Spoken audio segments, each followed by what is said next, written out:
There is so much about this summer in the macroeconomic contents that is repeating last summer, if to an even greater extent. But one of the defining features of summer 2024 was the Japanese carry trade blowup. But if macroeconomic weakness is becoming more clearly defined this year compared to last year, where's the Japanese? What's up with the Japanese carry trade?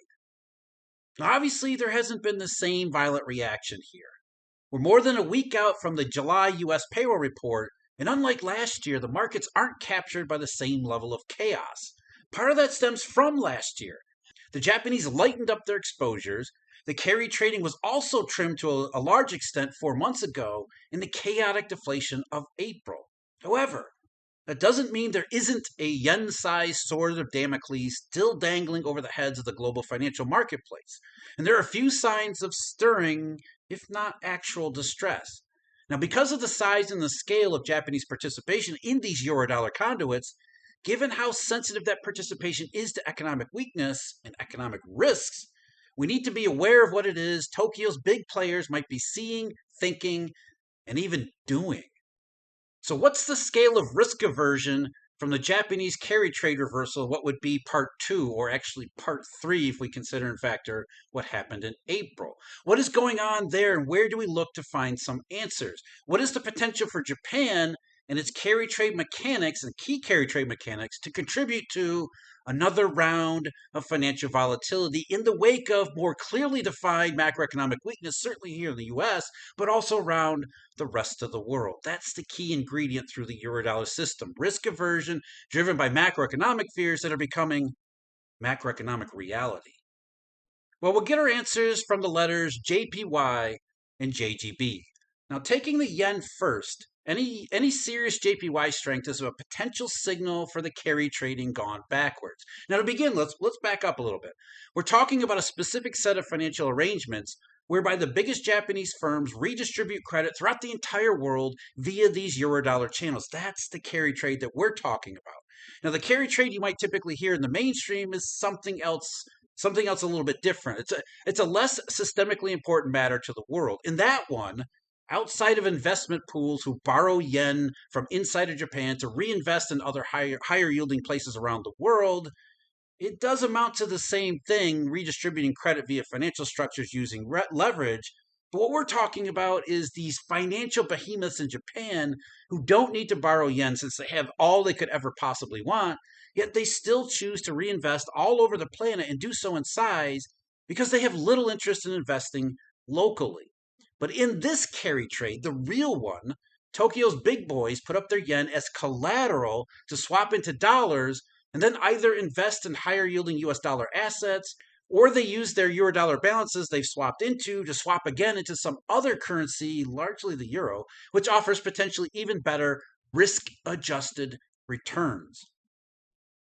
Never forget, this is always, and I mean always, about risk-adjusted returns. Risk-adjusted returns. Once you realize that, the entire world makes a whole lot more sense.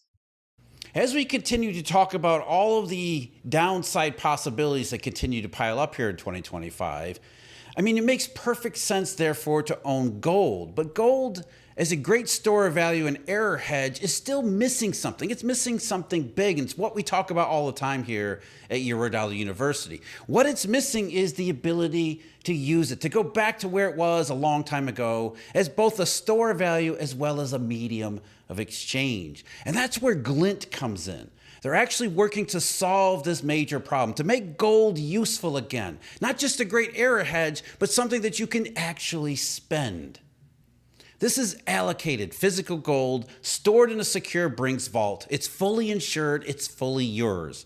With Glint, you can buy gold, you can save it, and you can spend it almost anywhere MasterCard is accepted. At the grocery store, for airline tickets, at the steakhouse, online shopping, it doesn't matter. You swipe and a fraction of your gold is sold in real time. You still own the gold until the moment it's used. No middleman, no IOUs, no derivatives. This is gold as money again. So go to your favorite app store and download the Glint Pay app and use referral code SNIDER so they know that I sent you, and see how they're rebuilding money and rebuilding trust in money 1 gram at a time. Again, that's Glint Pay in the app store. Use referral code SNIDER. And now let's get back to our video. However it comes out, these Japanese carry traders are recirculating dollars all around the world, using the Eurodollar as the true reserve currency, intermediating the needs and the goals of both Japan's carry traders, along with the financial and real economy participants who are on the other side of it, and usually on the other side of the planet. So, if Japan's financials aren't in the same mood to carry trade as they might have been before, there are going to be sizable global monetary, then financial, and eventually real economy consequences because of it. Now, what they had been doing up to last summer was reaching for yield. Costs of borrowing and swapping in Eurodollars went up, and with the Treasury yield curve inverted, the returns on the safest, especially longer dated treasuries, just weren't enough to justify those costs. The Japanese carry had actually turned negative. So they naturally sought higher yielding assets than strictly investing in government bonds. Now, Japan has been doing this more and more ever since 2017, adding a little bit more risk to their carry trades by buying up a few more corporate debts in the various forms, including something like collateralized loan obligations like CLOs or leverage loan products and some other stuff. Basically, adding more risk than treasuries to their portfolios and justifying it by saying the economic climate around the world, and especially in the US, was very favorable to doing so. I mean, Jay Powell said the US economy was strong and resilient. So if there was any additional risk in buying and holding riskier corporates, it wouldn't be all that much. The additional return was worth the smaller increase in risk, the risk-adjusted return therefore positive, which justified taking on these riskier positions. But then came summer 2024. Suddenly, Powell's Pollyannic Goldilocks message wasn't resonating. After all, the U.S. labor market was displaying worrisome signs, culminating with that July 2024 jobs report, which was released in early August. There was indeed more economic risk in the U.S., therefore, the risk-adjusted return to holding riskier corporate assets was not positive at all. It might have actually been negative. In other words, more risk and not enough additional return over treasuries to justify all that reaching for yield. As a result, the Japanese panic sold CLOs and other riskier forms of junk assets. Spreads blew out. It triggered a VAR shock in stocks, which rippled throughout global share indexes and prices. But it all came down to that one single factor. Jay Powell was wrong on the economy. It wasn't strong and resilient. And all the consequences in the monetary system as well as the financial system flowed from it. Now, in between last year and this year, we've had somewhat of a wild ride. In the macroeconomy, there was an artificial high that was created out of some rate cut sentiment last year, hopes driven really high by the presidential election in the U.S. Then most important was all the tariff front loading that took place. Real economic activity, even if it was done for largely non-economic reasons, it all covered up last summer's worsening conditions. But the artificial high was really nothing more than a temporary reprieve. Plus, it had pulled forward demand that was going to have to be paid back at some point, which brings us to the spring and now summer of 2025. By every measure, the U.S. economy is worse off this year than last year. Even Mary Daly, the head of the San Francisco branch of the Fed, last week, she admitted in the wake of the July jobs report that as bad as it was in 2025, which caused the Fed to cut by 15 last September, it is materially worse now, which is incidentally very likely to lead to a repeat from the Fed cutting by 50 basis points. But where's Japan? In the wake of the more shocking payroll figures from 2 Fridays ago, there was no global carry trade meltdown. Why not?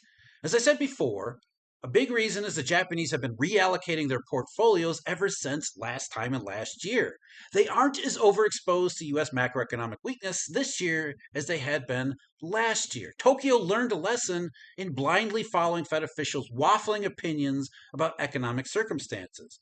Rather than continuing to take them at their word, Japanese firms realize the risks are higher than previously thought and have been working through minimizing the asymmetric possibilities so that something like the carry trade blowup doesn't happen to them again. But it did. And that message was reinforced and then some in April. Deflationary conditions 4 months ago may not have had the same obvious Japanese tinge, but it was all there the same nonetheless.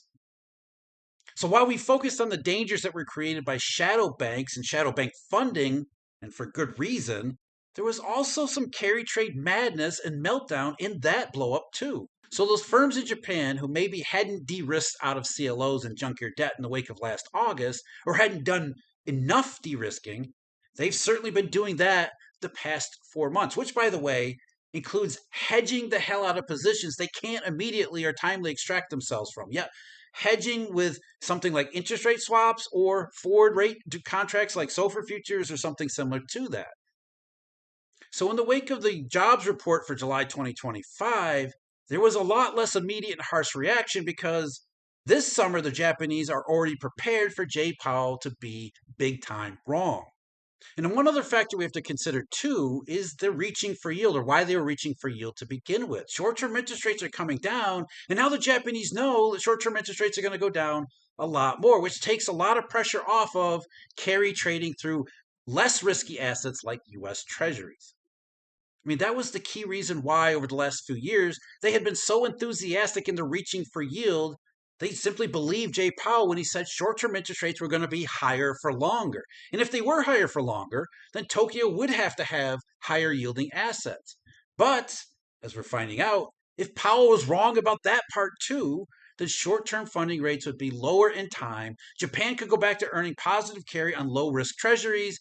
And in fact, Powell would be wrong about higher for longer because he was wrong about the strong and resilient economy. And the Japanese have realized that and been acting on that for the last year plus. That said, that doesn't mean Japan is entirely out of the woods here. While they have lightened their load quite a bit, they are still exposed, and they are still exposed to a significant shock in terms of having to sell assets that are over leveraged and tightly funded, but also perhaps having to throw on even more hedges and more inconvenient hedges at the worst possible time. There is still the mechanics of the carry trade reversal inside what we see today. And that brings us back to those three-letter abbreviations, JPY and JGB. As far as Japan's yen is concerned, you can see the stronger yen exchange value from the middle of January until the middle of April. That was the carry trade reversing right then in that second episode. And it matches the decline in treasury yields. So Japan was rolling out of the riskier debts, ditching some of that past reach for yield, and then reinvesting, sticking some of it with US dollar assets and treasuries, but also taking some of the proceeds and repatriating back to Japan, which is one reason why the yen goes up against the dollar. There was a big spike in the yen starting April 1st from around 150, got it almost all the way down to 140, which is during the thick of the deflationary consequences. Spreads were blowing out, so there was definitely some Japanese flavor to what happened in early April. And by the way, this matches gold surge exactly, only with gold having been sold as collateral last resort during a few of the most intense days in early April. Otherwise, gold was up January and kept rising also to April 21st, just like the yen. But since then, both gold and the yen have been mainly sideways. Even as the stock market has been soaring, including stocks in Tokyo, some of them anyway, the yen didn't retrace much of its early 2025 move. It sank back to 150 again as concerns over the Japanese economy have weakened the yen, but those local concerns are being balanced out by some other factor. Some of that in the short run is just interest rate differences favoring the yen, but there's also the carry trade perception keeping the yen really from moving much at all, just like gold or interest rate swap spreads. And that brings us to JGBs. Contrary to all the mainstream shouting about how the Japanese are rejecting government bond supply, JGB yields have actually been very quiet too, just like the Japanese yen. They've been almost sideways and for several months. The same sideways several months as we see in gold and swap spreads and all the rest.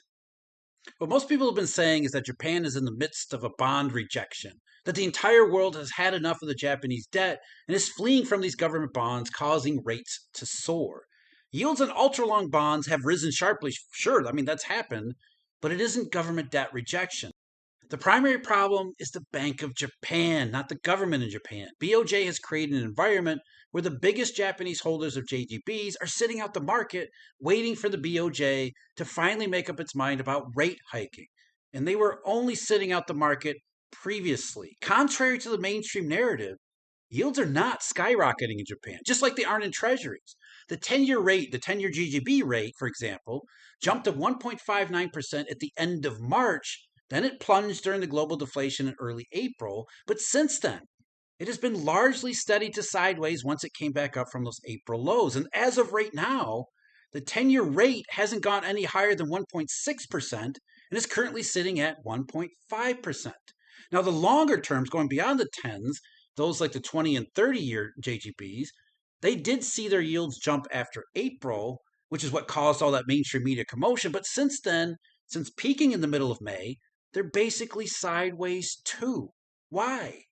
If the BOJ is still screwing everything up with its rate hiking rhetoric, and it is, why haven't JGB yields gone higher by a lot more? There has to be some other force counteracting the BOJ, holding even the longest dated JGB debt from going higher, in fact, going sideways. And it is risk aversion in Japan related to global macroeconomic factors, the same stuff as the carry trade.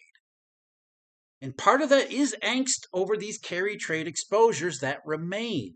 Another way of hedging locally from problems which might develop out in the Eurodollar channels. So JPY should be falling given the increasingly negative local outlook for the Japanese economy. But it isn't falling because it's being balanced out by Japanese carry traders looking around the rest of the world, especially to the US macroeconomic risks, and saying, I'm more risk averse and we need to be prepared in case it does get worse. They appear to be worried enough about even more trouble, even after de-risking to a large extent 4 and 5 months ago. Same with JGBs. JGB yields are sideways the past 3 and 4 months, even as the Bank of Japan keeps saying rate hikes, rate hikes, rate hikes. Why? Global factors, macro exposures to U.S. recession risk, all the same worries as last August, only amplified that much more this year.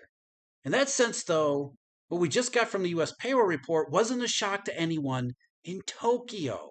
The July jobs report was a big one last August because everyone over there was still thinking Jay Powell knew what the hell he was talking about.